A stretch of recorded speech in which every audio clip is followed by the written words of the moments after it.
I have kept this memory buried for years because speaking it aloud always felt like stepping back onto that frozen surface and feeling the weight of the world disappear beneath my boots. Yet the images return every night when sleep loosens its grip and my mind begins to drift into the same pale silence that wrapped around us on that patrol. The dreams are always cold and strangely bright, as if the moon is trapped under the ice and calling out to be released.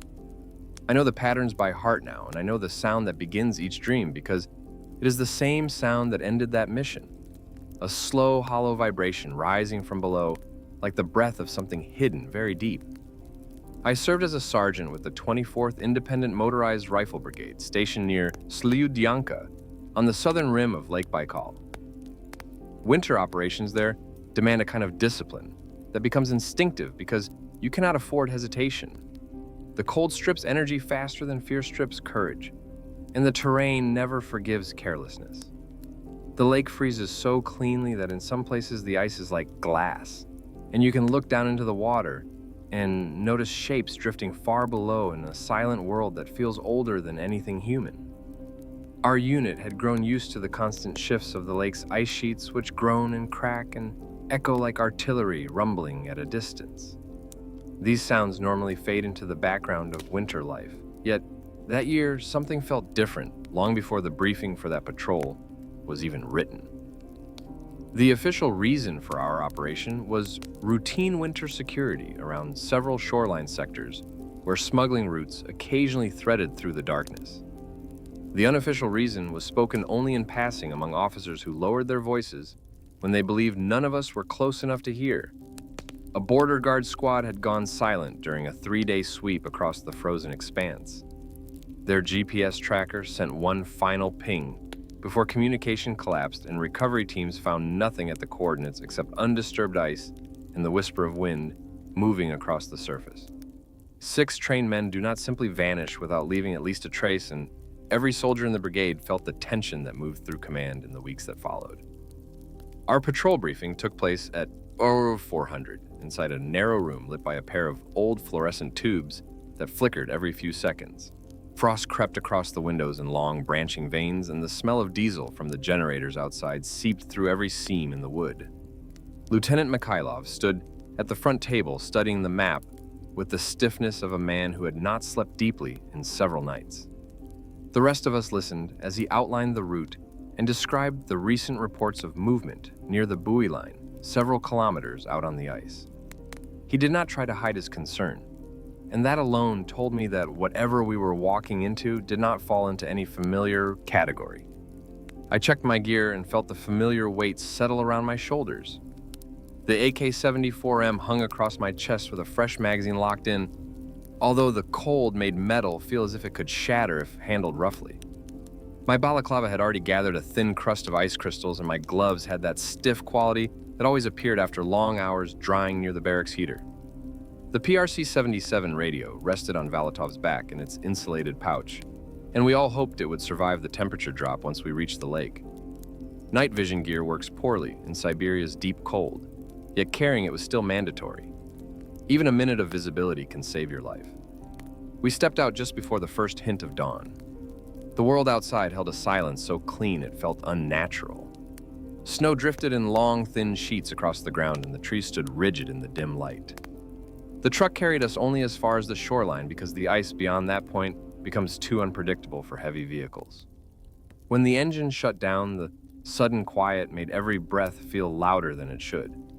The wind brushed against our jackets with a soft, dry rasp that carried no warmth at all. The shoreline stretched behind us like a dark, jagged line, while the lake opened in front of us in a vast, flat plain that seemed to swallow distance. We moved in staggered formation, and each step brought that faint creak that only Baikal's ice produces. The ice never truly sleeps. It shifts and trembles deep below as currents move under the frozen surface. Sometimes you feel those movements through your boots like distant thunder, yet that morning the ice felt oddly still. I noticed it after our first kilometer. The lieutenant noticed it too, because he kept glancing at the handheld thermometer and frowning. The temperature had dropped several degrees faster than forecast, and the sudden stillness of the wind created a pocket of silence that no one commented on, yet every man felt. The last known coordinates of the missing squad appeared on my GPS at 0615. It looked like any other piece of the lake. Smooth ice, thin patches of wind-scattered snow. No cracks or jagged breaks. No discarded gear. Nothing that suggested 6 heavily armed men had stood here. I walked in a slow circle around the marked spot and stared at the reflection of the sky beneath my feet. The ice was thick enough to hold a convoy, yet something about the slight tint in the frozen layers made me uneasy. It had a faint bluish cast that reminded me of old bruises. The lieutenant ordered a perimeter sweep, and we spread out in a growing ring. The NVG lens fogged slightly before I adjusted the strap and wiped it clean. As I scanned the ground, something caught my eye. At first, it looked like footprints scattered across the snow, yet when I knelt to examine them, the truth felt far stranger. The shapes were evenly spaced and oval, like impressions left by heat rather than pressure. Snow had melted in those spots and refrozen into a darker texture. They aligned in a straight line, stretching out north across the open expanse. I called the lieutenant over, and he crouched beside me without speaking. His breath came through the balaclava as a slow cloud that drifted across the ice, then vanished. He placed a gloved hand above one of the depressions, as if testing for warmth, and the beam of his flashlight absorbed into the surface, rather than bouncing back. The marks did not belong to human boots or any animal native to this region. There were no ridges or patterns, just smooth, elongated shapes that continued all the way toward the distant haze where the sky merged with the lake. We followed the trail in silence for nearly a kilometer. Each depression remained perfectly spaced, exactly 1 meter apart. No irregularity, no hesitation, as if whatever moved here walked with a precision that felt mechanical. Then, without warning, the trail stopped as abruptly as if the figure had dissolved into the air mid-step. I stared at the final 2 impressions and tried to imagine what could cause such an end. No signs of slipping, no sign of turning, no crack in the surface. Just an endpoint on a direction that aimed toward Baikal's deepest region. A low resonance drifted through the ice. It felt more than heard. A vibration that brushed the spine, with the weight of something vast and slow beneath us. Valatov lifted the radio, but the headset only produced faint distortion like a signal caught in the wrong season. The lieutenant scanned the horizon, and I followed his gaze until I saw the faint motion emerging through the pale light. At first, I thought the distant mirage of dawn was bending the image. Then the shapes grew clearer, and I realized they were moving.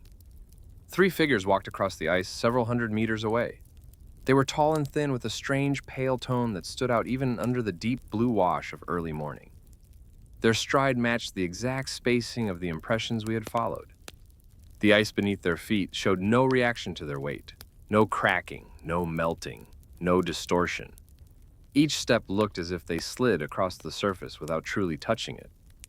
The light caught the edges of their forms in a way I still cannot fully describe, because it felt like they were reflecting something other than the sky. I tightened my grip on the rifle and adjusted my position, but the figures continued moving in a straight line toward our location with a calm, steady pace that felt almost deliberate. The world around us remained silent. No wind, no shifting ice, no sound except the faint vibration rising from below like a slow pulse. Their proximity revealed a strange detail that made my breath stall. They were tall, but not proportioned, like soldiers. Their legs seemed too long for their torsos, and their heads tilted forward slightly, as if listening for something beneath the surface. The pale color of their skin, or whatever covered their bodies, did not match frostbite or winter gear. It had a soft, matte quality, like moonlit stone. We watched without speaking because no explanation formed in the mind of any man present. The lieutenant finally raised a hand and signaled for us to hold position. His breathing sharpened, but he maintained control because panic on open ice is death. The figures continued closing the distance, and then one of them turned its head. It did not turn the way a person does. The motion was too fluid, too smooth, too silent. It was as if the figure realigned itself in a single continuous movement without the expected mechanical turn of joints. Its face, or the front of its head, angled toward us, and I felt a pressure behind my eyes like the onset of a migraine. The ice beneath us vibrated again, and the 3 figures began to change their pace. They were walking faster now, and with purpose. They were closing the distance at a speed that broke every expectation of how legs should move on ice because the stride length never changed yet. The ground they covered increased rapidly as if the lake itself shortened the space between us. The lieutenant issued a hand signal to maintain formation and avoid any sudden withdrawal because turning our backs on unknown movement felt like stepping blindly into thin ice.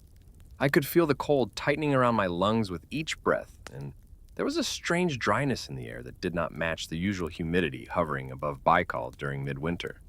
It was as if the lake held its breath to watch us. We shifted into a defensive arc with our rifles lowered but ready, and the silence seemed to swell around the figures until every detail grew sharper. Their limbs moved without hesitation, and I noticed the faint shimmering distortion around their legs, like heat rising from asphalt, even though the temperature hovered around -30. That shimmering had no place on the frozen lake, and my mind kept searching for a rational anchor, because the absence of sound alongside their advance created an unease that went deeper than instinct. It felt like they walked inside a pocket of static air that the wind refused to disturb. As they drew near, the surface under their steps remained snow-free and glass-smooth, almost as if the ice anticipated their arrival and hardened beneath them. I found myself counting their strides because the perfect meter spacing seemed impossible to break, and for a moment I convinced myself that they were not accelerating at all, but that the horizon was bending around them. My thoughts drifted into strange territory where physics blurred and perception warped, and I had to remind myself to breathe.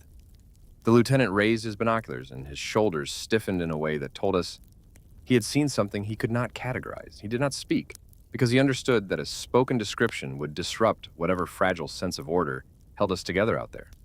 Instead, he gestured for us to angle slightly, to the right where the ice thickened and offered a more secure footing, in case the figures moved unpredictably. The air pressure shifted lightly, and the ice responded with a soft vibration, as if some vast movement deep below had passed beneath their direction.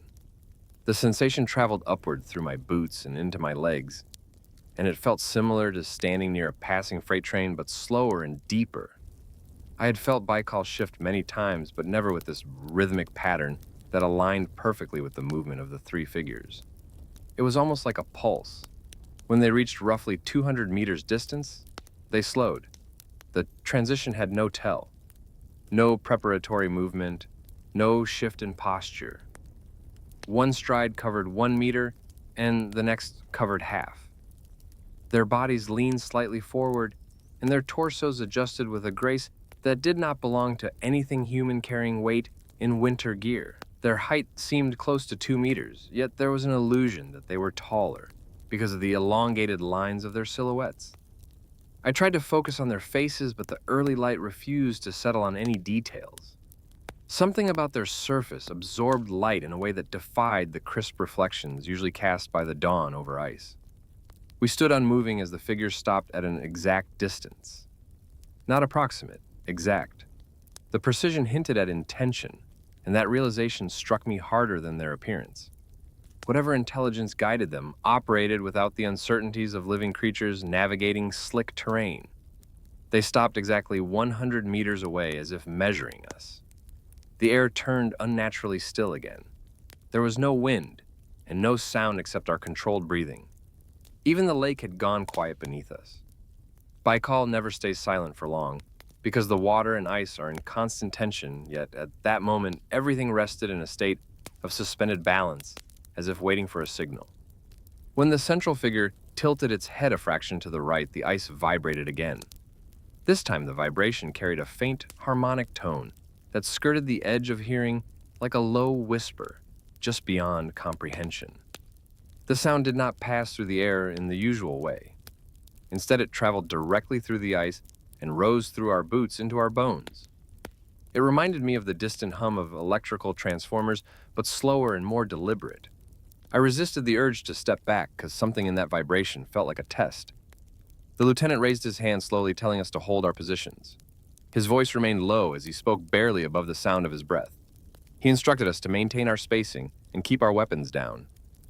His tone carried a steadiness that only years of duty can create, though I could sense the tension under the calm. The figures remained immobile, and the central one raised its left arm in a motion so smooth I thought for an instant it had not moved at all, but that my perception had misaligned. The limb extended outward, but I could not distinguish fingers or joints. The silhouette gave the impression of a gesture, but the details melted into the pale twilight. The air thickened with pressure that settled in the space between us like an invisible curtain, and for the first time I felt a trace of warmth against my face despite the brutal cold. It was faint, like standing too far from a small stove, yet noticeable and out of place. The warmth emanated from the direction of the figures and made the air between us shimmer in a narrow line as if the space were being parted. The lieutenant signaled for me to activate the thermal scope. I raised my rifle slowly to avoid provoking a response. The scope flickered as it adjusted to the frigid conditions, and when the image stabilized, I expected to see the vague heat signatures of bodies, even if unusual. Instead, I saw nothing. Not a faint glow, not a residual outline, not even the ambient warmth that usually registers around animals or machinery. The figures registered as perfect voids on the thermal display, like holes cut into the world. The lack of heat signature struck me harder than their physical appearance because it suggested an absence rather than a presence. A living being retains warmth even in the coldest environments. These figures gave nothing. A soft crack echoed through the still air. Not from the figures, from the ice beneath us. The surface expanded slowly outward as faint hairline fractures formed in long parallel lines stretching toward the horizon. The cracks made no sense because the temperature had not changed sharply enough to produce such a uniform pattern. It felt as though the lake reacted to the figures with a kind of silent tension. One of the outer figures tilted forward and began walking again, this time in a slight arc, rather than a straight path. The central figure remained still. The third shifted a fraction as though triangulating our position. The movement did not feel aggressive, but it held purpose, and I felt a tightness in my chest that made it difficult to draw a full breath. The lieutenant muttered a single low warning for us to stay aligned. His eyes remained locked on the central figure. I understood his fear without needing him to voice it. If these entities attempted to flank us or encircle us, we would have no cover and no natural defense. The ice stretched in every direction like a sterile battlefield, without terrain advantages. The outer figure continued its arc, while the harmonic vibration increased in intensity. The sound grew sharper, yet not louder. It felt like a focused frequency aimed deliberately at us. My vision wavered for a moment, and I steadied myself with a slow exhale, because the edges of the world seemed to tremble. I do not know whether it was instinct or training that prompted the lieutenant to step forward half a pace. That single step made the central figure respond. It straightened completely, and then it began to glide forward. The movement was not walking. Its legs moved, but the glide did not match the motion. For a moment, it resembled the floating drift of a shadow stretching across a wall rather than a physical body moving across solid ground. The distortion around its legs intensified. The shimmering air expanded outward like ripples on water. The warmth increased slightly. The ice beneath my feet trembled with each glide. The lieutenant called for a slow backward retreat, maintaining spacing and formation. His voice had an edge now. Not panic. Determination. We stepped in unison, beginning a measured withdrawal while keeping eyes forward. Every fiber of my body demanded a faster pace, yet we all understood that sudden movement could trigger a reaction we could not predict. The central figure increased speed to match our retreat, and the outer two adjusted their angles. They were coordinating. They were adapting to our movement. A line of thin mist began to rise from the ice between us and the figures. I recognized it immediately. Sublimation. Ice turning directly to vapor because of rapid temperature spikes.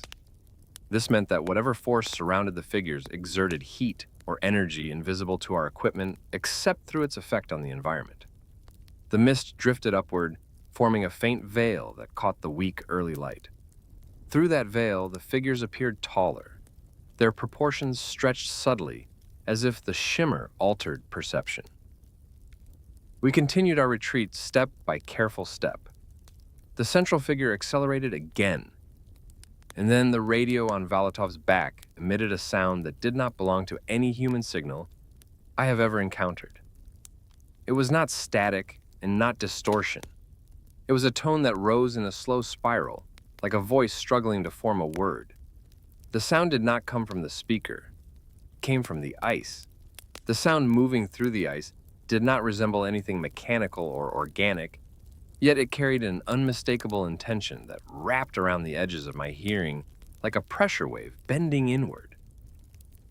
It rose slowly, and the pitch circled itself in a spiraling ascent that made the air feel as if it were tightening against my face. The vibration passed from the soles of my boots into my legs and chest until it felt as though the lake wanted to shape my breathing to match its rhythm. The figures continued to glide toward us with the patience of something that had crossed frozen distances for far longer than human patrols had existed.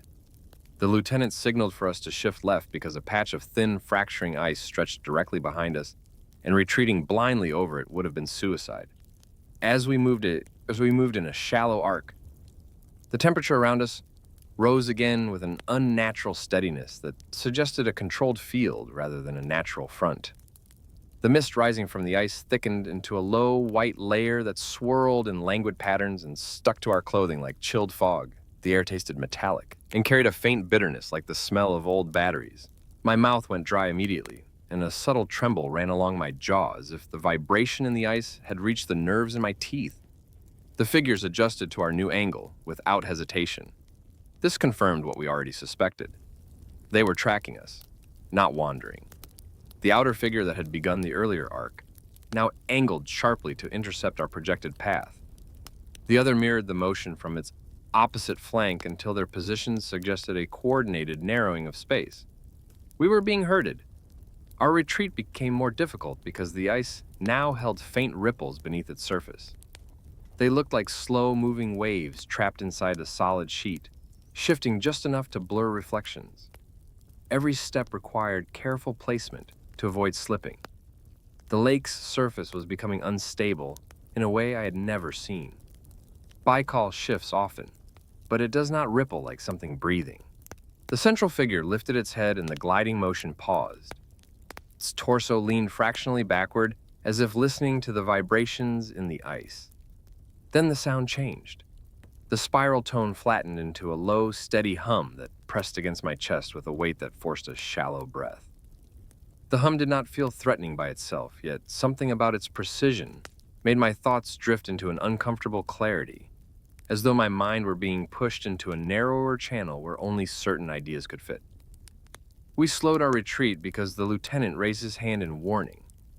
Ahead of us, the ice darkened into a deep blue patch that suggested a submerged fissure. The drone could have mapped this easily if its batteries could survive the cold, but the lake never allows such convenience in winter. We edged around the fissure, keeping our spacing, and it was in that moment of divided attention that the central figure vanished. It did not fade. It did not blur. One moment, it was visible through the mist, and the next, the space it occupied was empty. Only the harmonic hum remained. My legs tensed involuntarily. The lieutenant whispered for us to spread out, but the ice limited our options, and the flanking figures continued to close the distance in slow, converging lines. My attention flicked across the horizon, searching for any distortion or hint of movement that could reveal where the central figure had gone. The lake offered nothing except a pale smear of early morning light and the faint shifting of fog. I swung my NVG slowly across the frozen expanse and caught a faint glimmer near the fissure, a shimmer that looked like heat bending the air. When I focused, the glimmer collapsed as if reacting to my observation. Nikitin whispered behind me that he felt the air thickening again, and his voice carried a strain I had not heard from him before.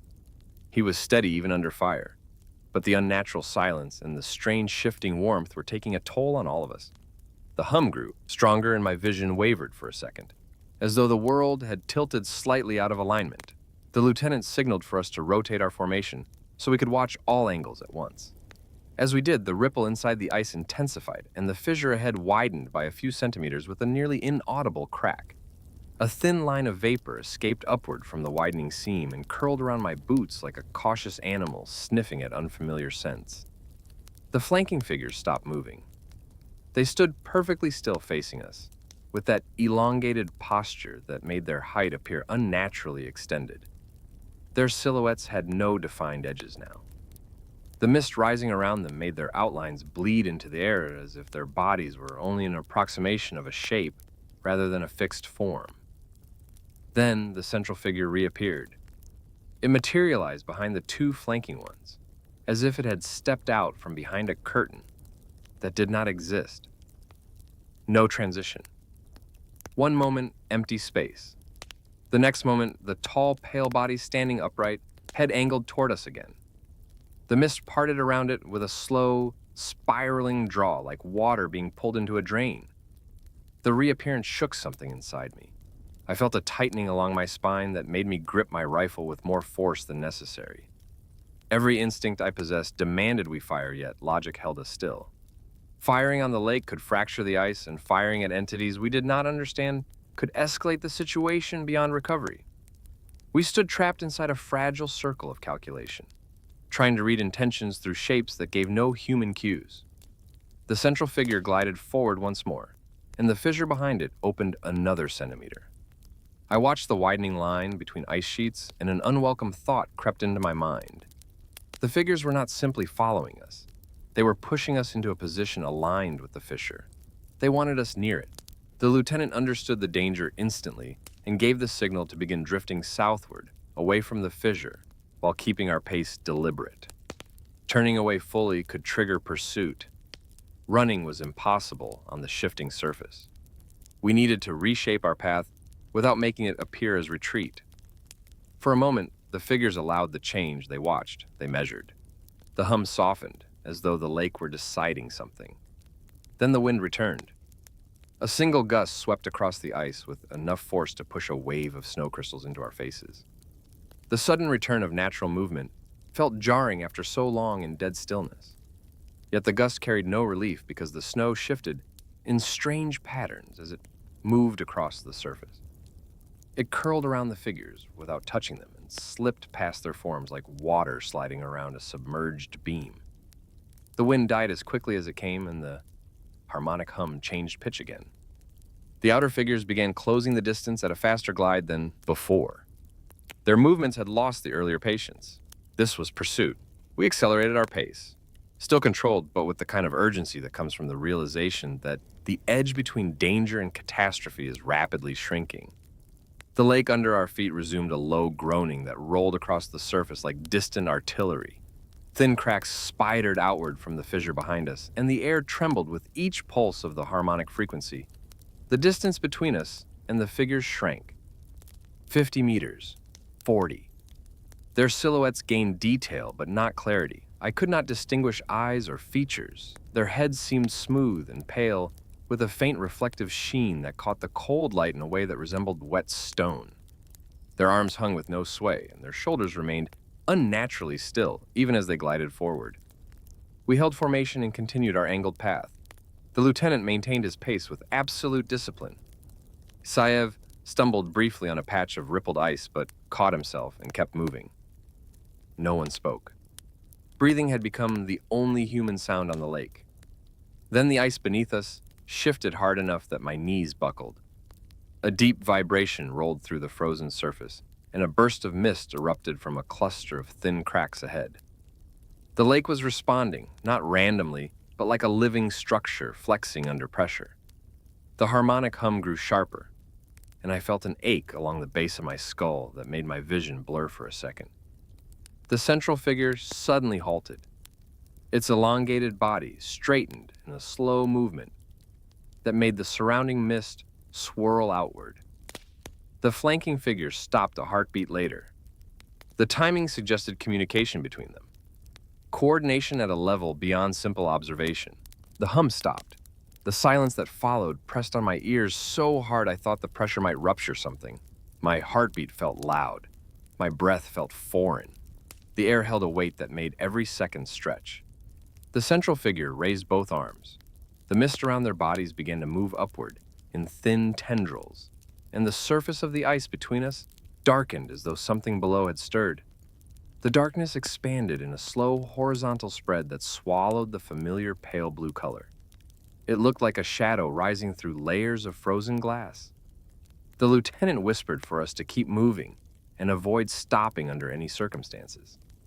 His voice carried a strain he never showed under enemy fire. We shifted again, angling our retreat southward while maintaining a steady pace, but the widening darkness beneath the ice seemed to follow us like a shape tracking our shadow. The lake shuddered beneath my boots, and through that tremor I felt a deep, slow exhalation rising from the darkness below. The figures began advancing again.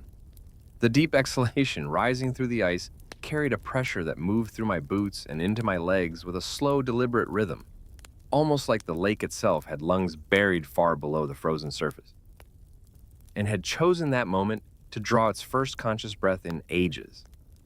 The feeling unsettled me more than the advancing figures because it suggested a connection between them and the living mass beneath us. I had spent years on Baikal's winter line, and I understood the familiar patterns of shifting plates and trapped air, yet this had no resemblance to the natural spasms of frozen water. This felt coordinated, as if the ice responded to something standing above it. The figures glided closer without haste, but with a certainty that made every step of our retreat feel microscopic. Their speed did not come from rapid leg movement, but from the strange way distance collapsed around them. Even with long, careful strides, our boots felt bound to the surface while the figures appeared to drift freely across the ice as though the world offered no friction to them at all. Their bodies seemed to resist the color of the dawn, because even as the dim orange light grew along the eastern horizon, their pale silhouettes remained washed in a lifeless shade that did not belong to the Siberian morning. We maintained our angled path southward, but the ice had begun to lose its uniform solidity. The surface shifted under us in slow, subtle motions that felt like standing on the back of a massive creature preparing to roll. The mist rising from new cracks formed a low, drifting carpet that limited our visibility and forced us to rely on instinct more than equipment. The radio offered nothing but thin static, layered with faint echoes of the harmonic tone, suggesting that whatever frequency the figures generated had overridden our communication system. The lieutenant kept his focus locked on the central figure, and his movements carried the same rigid calculation I had seen during firefights when he weighed every action with the harsh clarity that survival demands. His voice remained steady as he instructed us to maintain spacing and keep our breathing controlled because panic on unstable ice could lead to a misstep that even the cold might refuse to forgive. I found comfort in his steadiness, although a knot tightened inside my chest as the shadow beneath the ice continued to widen. For a moment, the figures slowed again, and their silhouettes shifted slightly as though they were listening to vibrations far deeper than any we could detect. The central one raised its head, and the faint reflection of dawn played across its smooth surface in a way that made its form shimmer. I strained to see details, but the more I focused, the more the features receded as though my eyes were unable to fix on anything familiar. The surface of its head had no contour, no eyes, no mouth. It held the suggestion of a human figure without the commitments of anatomy. The two flanking figures angled outward again in a way that suggested they were mapping our path. Their gliding motion remained steady, but the central figure came to a full stop, and its presence alone felt like a weight pressing against the air. I noticed that the mist around it had begun to rise in small, spiraling vortices, as if responding to a silent command. The lake hummed faintly again, but the tone no longer carried the clarity of the earlier spirals. Now it carried something heavier, like a slow warning from the depths. The lieutenant assessed the distance to the nearest band of thicker ice. If we could reach that zone, the surface would grant us better footing and perhaps allow a sharper turn eastward toward the shoreline. My legs burned with the effort of constant stabilization because each ripple of the ice tried to throw us off balance. The cracks widening behind us created thin white lines that spread in mirrored patterns as if guided by geometric intent rather than natural stress. The warmth in the air shifted again. It came in rhythmic pulses as if the figures exhaled heat instead of breath. Their temperature should have registered on the thermal scope, yet they remained absolute voids. The only clue to their effect on the environment came from the way the mist curled and collapsed near them, drawn toward their movement in strange looping paths. We continued our slow retreat. I focused on keeping my breathing even because each inhale carried an odd sensation of density, like the air had grown thicker. I tried to ignore how my thoughts felt slightly narrowed, as though the hum vibrating through the ice had begun to shape the tempo of my mind. A sudden pop snapped through the silence as a fracture burst through the ice to our right, sending a spray of frozen shards upward. The sound echoed across the lake like a gunshot trapped beneath a blanket. The figures paused mid-glide, and their bodies shifted toward the crack without turning their heads. It was another movement that defied natural joints. Their awareness operated differently. They seemed to sense the lake's changes directly. The lieutenant signaled for us to shift left away from the new fracture. We executed the maneuver with practiced precision, even though the surface trembled again. The pressure seemed to be moving. The shadow beneath the ice drifted in our direction at a speed that suggested depth rather than surface movement. Something large moved far below. The flanking figures began moving again, slightly faster now. They tracked our change in direction with unnerving ease. Their path intersected ours at a distance that made conflict inevitable if we didn't find thicker ice soon. I scanned the horizon and spotted a faint ridge of snow that usually formed over denser ice. If we reached that ridge, we might gain enough stability for a more aggressive turn. I adjusted my course by a few degrees, and the lieutenant nodded as he recognized the aim. Our steps lengthened, but we kept discipline because a fall here could break a leg or crack the ice beneath us. The lake had grown too reactive to trust. The mist thinned briefly and sunlight swept across the ice in a muted wave. The light struck the figures, and for a moment, the reflective distortion around them intensified. Their bodies shimmered in a way that made them appear partially translucent. I could see the faint outline, the distant horizon through the edges of their limbs. It felt like watching a reflection of something moving behind a pane of ice that was melting slowly. The central figure angled its head again, and something shifted in my perception. The hum of the lake aligned with my heartbeat, and the world narrowed into a tunnel of sound that made the ice beneath me feel thin and fragile. For a moment, I felt as though the figure's presence pressed against my thoughts in a quiet, probing way. Not invasive, not violent, just curious. The sensation lasted only an instant, but it left a faint emptiness that made me clench my teeth. The lieutenant murmured something under his breath, a half-formed thought spoken more to himself than to us. His breath came in slow, controlled drafts as he maintained the steady pace of retreat. His eyes locked on the approaching figures in the widening fissure behind them. We reached a stretch of thicker ice at last, the kind that held a deeper blue tone and more uniform solidity. The relief that followed was brief because the central figure responded immediately. It glided faster, and the flanking ones tightened their arc. The mist around them spiraled into thin threads that twisted upward in patterns too symmetrical to be natural. I felt the air pressure shift again, and the hum rose in pitch. The vibration from the lake deepened into a bass resonance that shook my ribs. The fissure behind the figures split further, and a small plume of vapor rose from its center. The vapor resembled warm breath and cold air, yet no living creature could be beneath that solid thickness of ice. The lieutenant gave the quiet signal for a tactical increase in pace. Not a run, not a sprint, a more urgent stride that kept our balance intact. The figures responded by narrowing the distance further. Then the lake cracked open. It began with a distant tearing sound like fabric being pulled apart under tremendous tension. The sound grew louder and deeper until it reverberated through the ice in long, trembling waves. A wide fracture ripped across the surface behind us, spanning at least 10 meters and racing outward in a jagged path. The mist erupted upward in a violent burst, and the lake roared with the echo of shifting plates grinding against each other. The figures remained unaffected by the chaos. Their gliding motion continued with the same quiet certainty, despite the fractures splitting the ice around them. We accelerated to our fastest stable retreat and headed directly for the higher ridge of ice. My heart thudded with the heavy rhythm of exertion, but I kept my breathing controlled. The air grew colder again, as though the warmth generated by the figures had begun to fade. Then something changed in the sound. The hum cut out completely, and for a single moment, there was absolute silence. The sudden absence of vibration made the world feel hollow. The central figure froze in place. The flanking ones followed. All three stood motionless as the mist drifted around them. The lake quieted. The fractures stopped expanding. The air became painfully still, and in that stillness, the central figure slowly lowered its arms. I felt something shift in the atmosphere.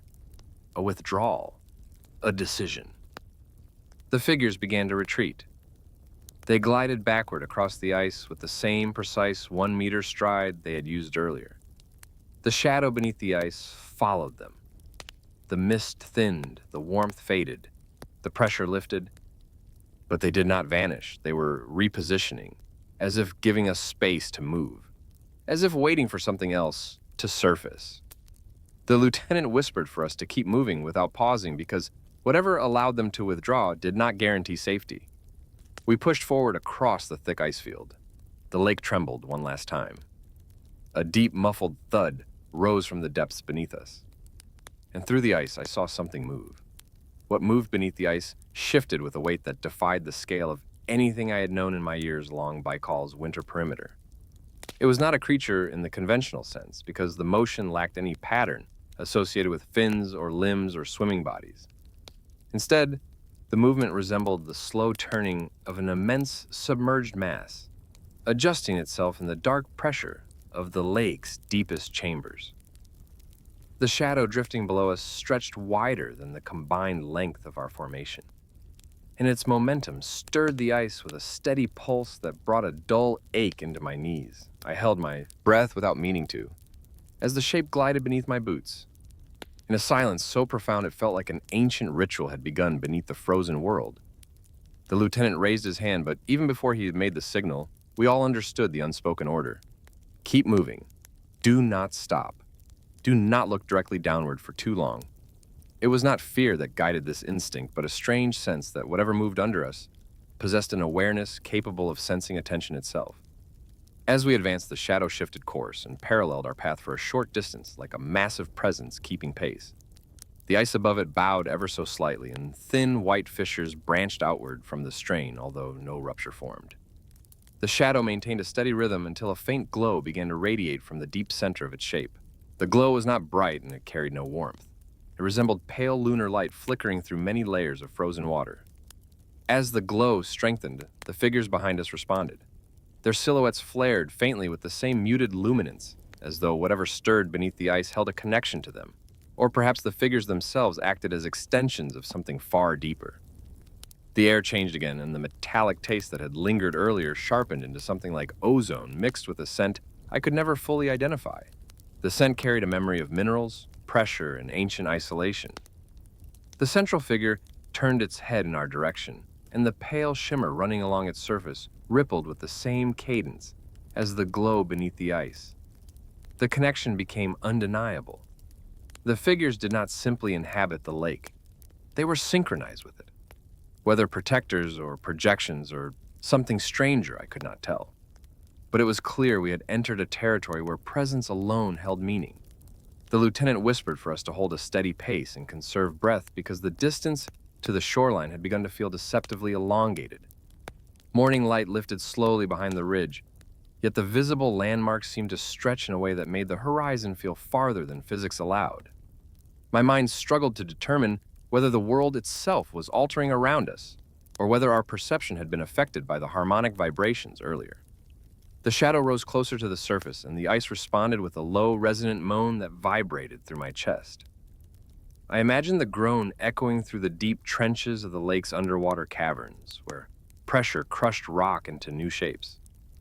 The sound rattled something inside me that felt older than fear, a primal recognition that humans were never meant to stand above such depths. Then the glow dimmed abruptly as the shadow descended. The pounding in my chest eased slightly, but the sense of being observed remained. The figures did not resume pursuit. Instead, they watched us with the stillness of monuments set in place to witness an event. Their bodies reflected the lake's fading light in soft pulses that mimicked the receding glow below, and each pulse resembled a silent heartbeat. We advanced in silence, as the mist thinned further, and the ice regained its clarity. The lake's surface began to look familiar again, clear and blue and deceptively stable. The tremors faded until only the faintest echoes reached us. It felt as though the lake had decided to release us from its hold. The lieutenant did not trust this shift, and neither did I. We had seen the frozen world come alive, and nothing about that experience would allow complacency now. The figures remained visible across the expanse, 3 pale silhouettes standing near the fractured area. Their stillness carried an unspoken message. They had guided us away, not out of mercy, but out of purpose. A boundary existed beneath the ice, one we had crossed unintentionally, and the withdrawal of the figures felt like a resetting of that boundary. They did not pursue and they did not vanish. They simply stopped and watched us go, as though ensuring we remained on the permitted side of some unseen line traced through the heart of Baikal. Our pace increased once we reached a thicker band of ice that offered more reliable footing. The shoreline grew sharper in our vision, and the familiar shapes of rock and sparse winter vegetation formed patterns that restored a sense of earthly logic. I felt tension ease from my shoulders, though a heaviness remained in my chest, as if the lake had placed a hand on me and left an imprint that would never fully fade. When we reached the shoreline, the crackling crunch of snow under our boots felt foreign after so many hours atop the reflective stillness of the lake. The lieutenant called a temporary halt behind a cluster of wind-carved boulders, and we turned to scan the expanse one last time. The figures remained standing. They had not moved at all since their retreat. The mist coiled weakly around them as sunlight grew stronger, revealing the faint reflective sheen still emanating from their elongated forms. They looked smaller from this distance, yet their presence remained enormous within the mind. The lieutenant wiped frost from his face and told us to remain alert until we reached the extraction point. His voice carried a weight extracted from the experience rather than the cold. There was no need for him to explain what we had witnessed. Each man understood that something beyond classification had occurred, and that any attempt to report it within normal channels would be met with dismissal or scrutiny. Our truck arrived at the extraction point after 15 minutes, and the driver's expression shifted from boredom to confusion when he saw the tension etched into our movements. We boarded without speaking, and the engine's familiar rumble felt like the sound of returning to a world that obeyed rules again. As the truck moved along the rough shoreline trail, I kept my eyes fixed on the horizon where the figures remained. They grew smaller with every meter, but never lost their shape. By the time the truck crested a hill and the lake dropped out of sight entirely, the lingering pulse beneath my ribs finally began to slow. Debriefing occurred in a small, insulated building near the base perimeter. The room had the stale odor of long-sealed air, trapped with old paperwork and forgotten uniforms. 3 officers waited inside with notebooks and cold expressions. They asked for a precise timeline and objective details, not assumptions, not interpretations. They scribbled down our account with stiff shoulders, while the lieutenant voiced the events in the controlled manner he reserved for moments when the truth required discipline. No one interrupted him. No one questioned anything directly. Instead, they exchanged glances that carried a silent understanding. This was not the first unexplainable incident recorded in Winter Patrol archives. It would not be the last. When the lieutenant finished, the lead officer closed his notebook slowly and told us that the report would be sealed for internal review. He advised us not to discuss the matter outside approved channels. The tone carried no threat, only the dull inevitability of bureaucracy swallowing another impossible truth. We were dismissed shortly after, and I stepped outside into a thin beam of midday light that cut across the snow. The world felt normal again. Birds circled above the ridge. The wind carried the familiar sting of ice. The lake stood hidden behind a curtain of distant trees, yet even as the ordinary returned, I felt an emptiness in the air, a hollow space where sound should exist. It followed me back to the barracks and lingered in the silence between breaths. Sleep never came easily after that mission. Each night I would drift into a half-dream where the lake shimmered beneath my feet and the pale figures stood in a distant line. The pulse beneath the ice would start slow and then accelerate until it matched my heartbeat. On most nights I woke before anything else surfaced, though a few dreams continued longer than they should. In those dreams, the central figure leaned closer each time, and the shimmering distortion around its body reached toward me, like thin strands of light stretching across the frozen world. I left the service 2 years later. I moved far from Siberia, but distance does not sever what the lake placed inside me. Sometimes I hear faint vibrations at night when the world grows too quiet. A low harmonic tone that carries the same cadence as the hum resonating through the ice. When that sound rises, I know the dreams will follow. I know the memories will return with perfect clarity, and Baikal's frozen breath will wrap around my thoughts once more. The lake kept something from us that night. A warning, a boundary, a glimpse into a part of the world that predates human comprehension. Its depth holds secrets shaped not by water or pressure, but by time, older than our histories. And whatever moved beneath us did not surface for curiosity alone. The figures were not wanderers. They were watchers, guardians or emissaries or instruments of something dwelling beneath that ancient mirror. If you ever find yourself near Lake Baikal in the dead of winter, do not follow trails that appear too perfect. Do not trust the silence when the wind dies. Do not dismiss vibrations that rise through your boots. The ice knows when you step onto it. The lake listens. The figures wait, and some boundaries remain closed for a reason. I have spoken these words to clear the weight from my memory, yet the echo remains. And as I finish this account, I feel that familiar tremor brushing lightly through the floorboards. It is faint, almost gentle, like the first breath before waking, or the first breath before something returns to the surface.